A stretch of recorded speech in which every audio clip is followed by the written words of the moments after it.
Selamat datang di channel kami Review Aja. Seperti biasa kita akan mereview film Saw 2005. Namun sebelum lanjut jangan lupa klik tombol like dan jangan lupa share channel ini biar bisa terus berkembang.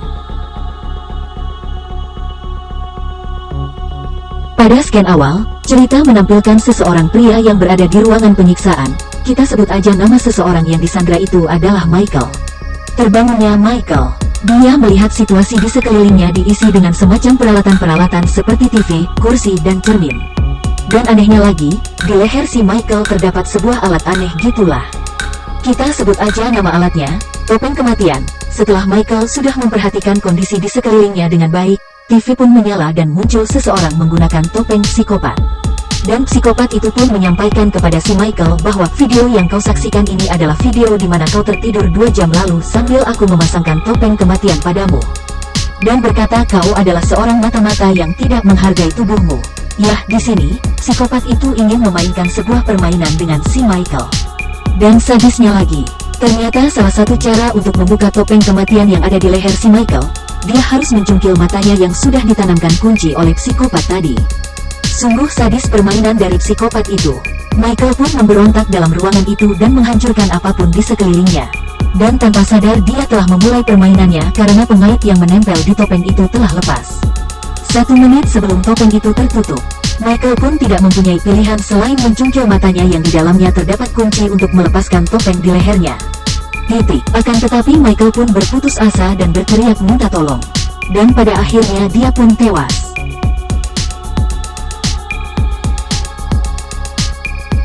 Di awal cerita, menampilkan seorang yang berprofesi sebagai polisi datang menjemput anaknya dikarenakan anak polisi ini mencuri. Kita sebut aja nama pak polisinya, Eric, dan nama anaknya, Daniel. Di scan ini Eric dan anaknya berseteru dan pada akhirnya Daniel pun pergi menggunakan mobil ayahnya. Scan pun beralih ke Eric. Di sini Eric menyesal telah kasar pada anaknya dan mencoba menghubunginya tapi Daniel tidak merespon. Setelah itu Eric dipanggil oleh sersan kepolisian. Dan dia menerima kabar bahwa terjadi pembunuhan terhadap seorang petugas pemerintah negara. Menurut Kerry, bahwa dia adalah teman dari Eric. Dan Eric pun memeriksa mayat itu dan ternyata benar dia adalah Michael, temannya Eric. Dan di scan ini, Eric melihat ke atas plafon TKP, bertuliskan darah, lihat lebih dekat detektif Matthew. Di sini nampak bahwa psikopat yang membunuh Michael ingin melibatkan Eric Matthew dalam permainannya. Eric pun kembali ke kantornya dan merasa stres, karena permasalahan yang dialaminya begitu banyak, mulai dari anaknya yang berandalan, perceraian dengan istrinya dan lain sebagainya. Scan beralih di mana Eric tertidur dan merenungkan kejadian yang menimpa temannya dan pada akhirnya dia pun mengingat lokasi psikopat berada dengan melihat tanda di tubuh temannya. Pada keesokan harinya, tim kepolisian bergegas ke TKP, lokasinya adalah Wilson Steel. Setelah tiba di sana, pihak kepolisian pun masuk dan terlihat juga bahwa psikopat itu telah menunggu di dalam. Ketika pihak kepolisian memasuki rumah tersebut, ternyata sudah disiapkan banyak jebakan di dalam, sehingga sebagian polisi tewas. Tidak lama kemudian polisi pun berhasil bertemu dengan psikopat itu dan berhasil menahannya.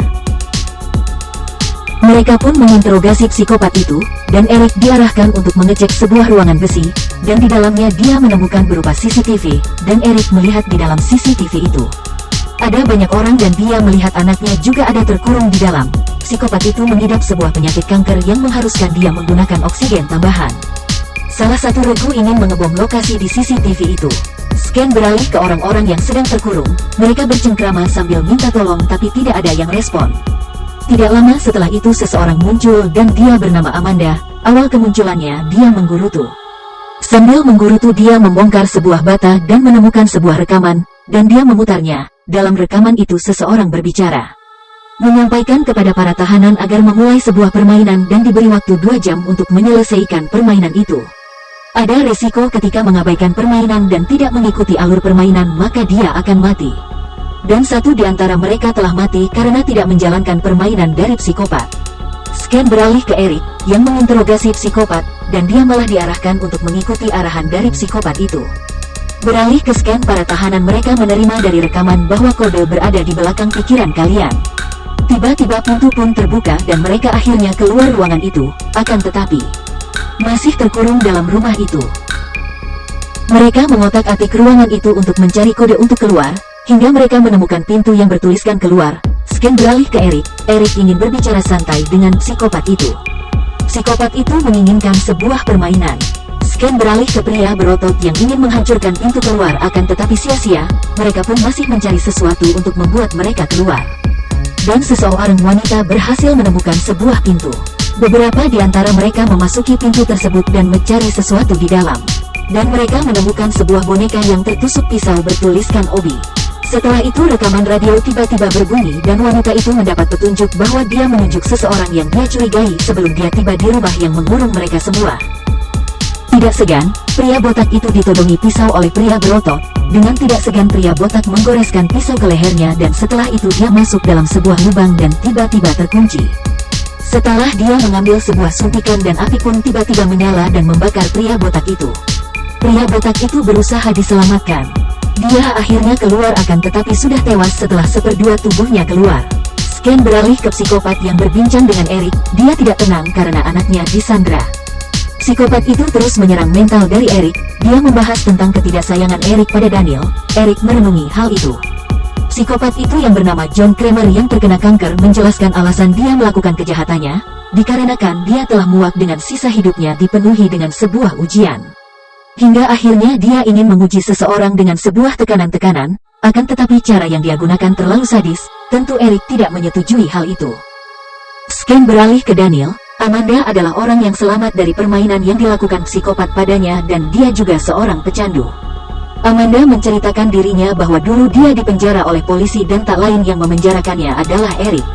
Tiba-tiba pria hitam muncul dan menemukan sebuah pintu. Bersama dengan rekannya yang lain dia berusaha menobrak pintu itu dan ada pengait yang terkait dengan pintu itu. Setelah terbuka, di depannya nampak sebuah pintu besi yang memiliki timer yang terhitung mundur. Waktu mereka 3 menit untuk bisa membuka pintu itu dan kunci ada di dalam sebuah tumpukan jarum suntik yang berada di lubang yang ditemukan Daniel dan tak ambil pikir panjang. Pria kekar itu langsung membuang Amanda ke dalam tumpukan jarum itu.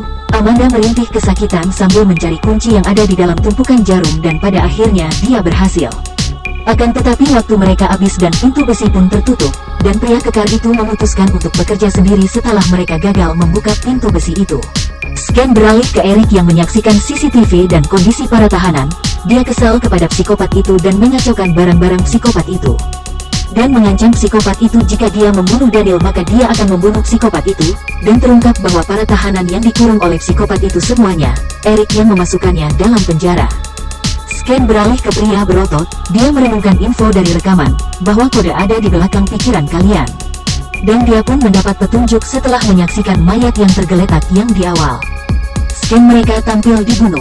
Pria kulit hitam pun muncul dan mereka berseteru ketika si pria kekar itu memerintahkan pria berkulit hitam berbalik, sempat bertarung. Pada akhirnya pria berkulit hitam tewas dibunuhnya, dan dia pun mendapatkan kodenya. Scan beralih ke Daniel bersama Amanda dan teman-temannya yang lain.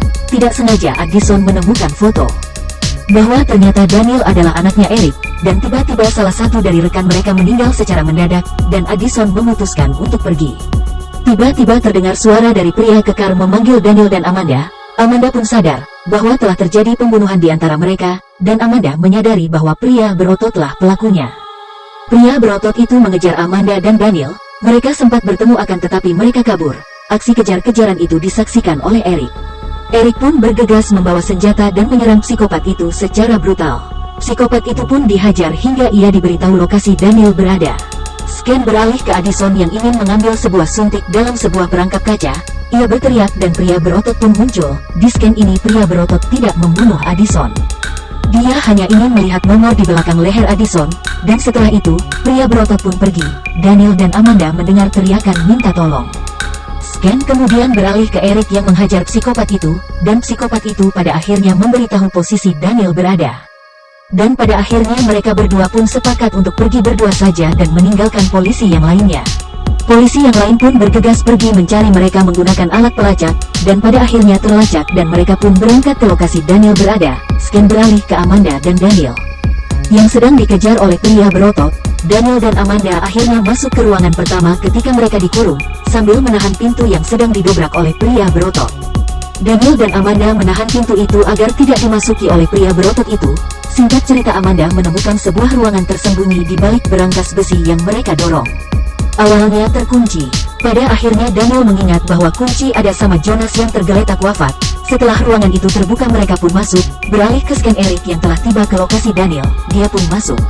Eric masuk dengan hati-hati dan mengecek seluruh ruangan. Scan beralih ke Daniel dan Amanda masuk dalam sebuah ruangan. Akan tetapi mereka telah ditemukan oleh pria berotot. Mereka semua dalam keadaan sekarat karena bom mayat yang menyengat mempengaruhi kondisi tubuh mereka. Daniel tiba-tiba tidak sadarkan diri, diklaim telah tewas oleh Amanda dan pria berotot. Pria berotot menjelaskan maksud dan tujuannya mengejar mereka dan dia hanya ingin kode di belakang leher mereka. Amanda pun tidak percaya akan hal itu. Pria berotot itu pun kemudian merobek kulit lehernya untuk melihat nomor di bagian belakang lehernya. Kemudian pria berotot itu tidak pikir panjang kemudian memaksa Amanda untuk berbalik. Dia ingin melihat nomor di belakangnya. Ketika dipaksa, tiba-tiba saja Daniel pun langsung cergap merobek leher pria berotot dan akhirnya tewas. Scan beralih ke pihak kepolisian yang masuk ke lokasi yang mereka lacak setelah menyelidiki ruangan yang dilacak. Kemudian mereka mengecek seluruh ruangan dan pada akhirnya menemukan sebuah ruangan yang berisikan CCTV. Setelah dicek, CCTV yang tampil tersebut merupakan sebuah rekaman ulang yang ditampilkan yang sinkron dengan yang ada di tempat awal psikopat berada. Artinya apa? Eric telah dijebak oleh psikopat itu. Scan beralih ke Eric yang masih mencari Daniel. Dia melihat mayat yang mati. Mayat-mayat itu merupakan teman satu ruangan Daniel, hingga pada akhirnya Eric memasuki suatu ruangan. Dia melihat sebuah bak mandi yang berisikan seseorang yang terkukus plastik. Eric menghampiri bak itu. Tiba-tiba, sosok di dalam bak itu menyuntikkan sesuatu ke Eric. Dan pada akhirnya Eric pun pingsan. Ketika sadar, Eric berada pada keadaan terborgol di sebuah ruangan, dan memutar sebuah rekaman radio yang tergeletak di sampingnya. Rekaman itu menyampaikan sebuah pesan ke Eric, dan bisa ditebak bahwa pesan itu dari Amanda. Amanda akhirnya berhasil balas dendam ke Eric karena sudah menyobloskan Amanda ke penjara. Dan di lain sisi, Daniel muncul di balik sebuah berangkas yang telah dibawa oleh Amanda ke psikopat. Scan pun berakhir ketika Jigsaw ditampilkan. Jadi, apa yang bisa disimpulkan dalam film ini? Bahwa ada sebuah scan yang telah diatur oleh Amanda dan Jigsaw. Amanda dan Jigsaw telah merencanakan jebakan berencana terhadap Eric. Ketika Eric pergi bersama Jigsaw menemui Daniel, ternyata scan yang menampilkan Amanda dengan Daniel dikejar oleh pria berotot merupakan peristiwa yang terjadi sebelum Eric dan polisi lainnya datang menyergap Jigsaw. Jadi intinya, Jigsaw telah sukses menjebak Eric dalam permainannya dan di lain sisi, Amanda telah sukses balas dendam. Menurut kalian apa yang akan terjadi di film selanjutnya? Apakah Eric akan bebas atau mati? Silahkan komen pada bagian bawah video ini jika ada kesimpulan tersendiri dari kalian. Buat teman-teman yang belum tahu infonya, silahkan follow channel ini, biar teman-teman tidak ketinggalan info terbaru dari channel ini. Dan tunggu kami di next video. Stay cool, don't live in my channel. See you next time.